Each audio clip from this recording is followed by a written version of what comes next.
مغل بادشاہ شاہجہاں کے پاس ایک ترک غلام تھا۔ وہ بادشاہ کو پانی پلانے پر تعنیات تھا۔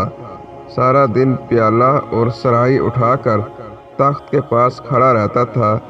بادشاہ اس کی طرف دیکھتا تھا تو وہ فوراً پیالہ بھر کر پیش کر دیتا تھا۔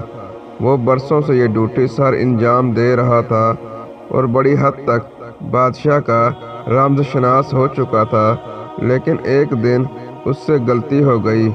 بادشاہ کو پیالہ پیش کیا۔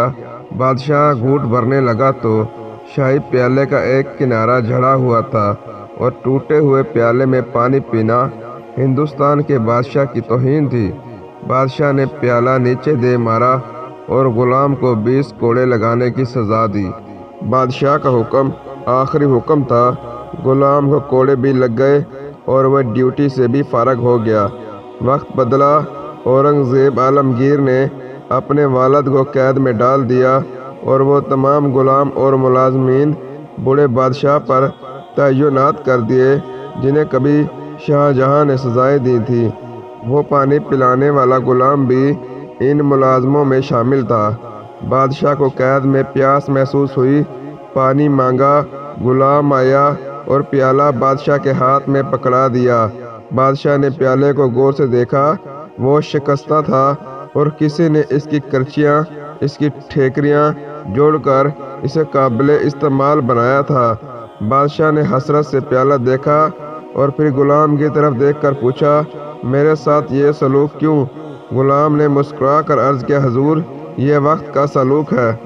یہ وہی پیالہ ہے جس کا ایک کونا بھرنے پر آپ نے اس میں پانی پینے سے انکار کر دیا تھا اور اسے زمین پر مار کر توڑ دیا تھا۔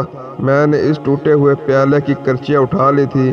میں نے انہیں جوڑا اور اس گھڑی کا انتظار کرنے لگا جب آپ کو وقت اس پیالے میں پانی پینے پر مجبور کرے گا، اور بادشاہ سلامت وہ وقت آ گیا۔